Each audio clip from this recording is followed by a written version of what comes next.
नमस्कार, मैं अश्विनी श्री अरविंदो सोसाइटी की ओर से आपका स्वागत करता हूं। हम शिक्षा में शून्य निवेश नवाचार कार्यक्रम ZII द्वारा संकलित एक रोचक, मनोरंजक, अभिनव नवाचार के बारे में आपको विस्तार रूप से बताएंगे। इस वीडियो में मैं आपको अभिनव शिक्षण तकनीक से संबंधित सिक्किम राज्य के नवाचारी शिक्षकों द्वारा विकसित एक शून्य निवेश नवाचार के बारे में बताने जा रहा हूं, जिसका नाम है गणितीय बेंच। अक्सर देखा गया है कि बच्चों की जो रुचि होती है वो गणित के प्रति थोड़ा कम होती है, लेकिन वो जब कम होती है जब उनको वो विषय सरलता से समझ में नहीं आता है। और जिस बच्चे को विषय वो सरलता से समझ में नहीं आता है तो कहीं ना कहीं उसकी रुचि हटती जाती है। इसी बात को ध्यान में रखते हुए हमारे नवाचारी शिक्षकों ने एक बहुत ही नवाचार अपने विद्यालय में लागू किया, जिसका नाम है गणितीय बेंच। इस नवाचार के क्रियान्वयन में शिक्षक छात्रों की बहुत सारी गणितीय अवधारणाओं को, संकल्पनाओं को, उनकी समस्याओं के समाधान देते हैं, उनको दूर करते हैं, जिससे कि उनको गणित विषय में रोचकता आती है, रुचि आती है और वो खुशी खुशी गणित कार्यों को करते हैं।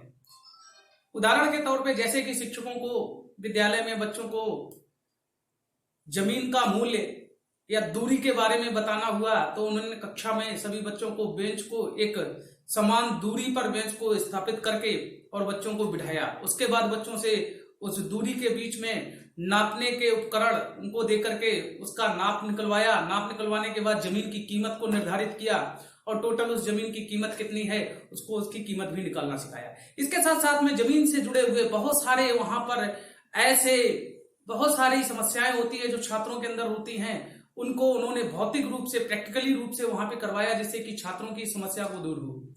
इसके साथ साथ में जैसे कि छात्रों को आरोही अवरोही क्रम में बिठाना है तो एक साइड की बेंच के जितने भी पंक्ति थी उसमें छात्रों को आरोही क्रम में बिठा दिया, दूसरी तरफ उन्होंने अवरोही क्रम में बिठा दिया।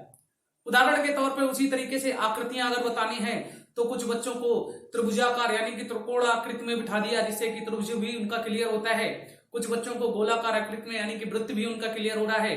कुछ बच्चों को अगर देखा जाए तो आयताकार आकृति में बेंचों के माध्यम से बिठा दिया, जिससे कि बच्चों की समस्या जो थी उसको जब उन्होंने प्रैक्टिकली रूप में देखा और सीखा तो उनको उस विषय के प्रति रुचि बढ़ने लगी। इस विषय को, इस गणितीय बेंच की जो नवाचार हुए, इसको अन्य पाठों से भी जोड़ करके शिक्षक अपने विद्यालय में कराते हैं, जिससे कि छात्रों की रुचि गणित के प्रति बनी रहे।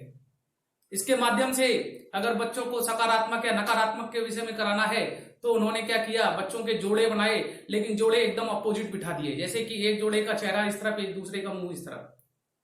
अब जो इस तरफ वाला है वो नकारात्मक नंबर बोलेगा, इस तरफ वाला है सकारात्मक नंबर बोलेगा। शिक्षक ने उदाहरण के तौर पे किसी बच्चे का रोल नंबर बोला, रोल नंबर 23। उदाहरण के तौर पे बच्चा उत्तर देता है रोल नंबर 23, आज मैं पॉजिटिव हूं। इन केस ऑफ कभी उसने अपोजिट में बैठा हुआ है तो वो बोलता है रोल नंबर 23, आज मैं नेगेटिव हूं। स्थान भी बदलते रहते हैं, जगह भी बदलती रहती है। इसके माध्यम से बहुत सारी चीजों को बड़े आसानी से क्लियर किया जा सकता है। यह नवाचार प्राथमिक और माध्यमिक दोनों विद्यालय के लिए बहुत ही उपयोगी है और इस नवाचार के लिए विद्यालय में जो मौजूदा संसाधन जैसे बेंच हो गया, चटाई हो गई आदि की आवश्यकता पड़ती है। हम आशा करते हैं ये वीडियो और ये नवाचार आपको अच्छा लगा होगा और ये आप अपने विद्यालय में जरूर क्रियान्वित कराएंगे।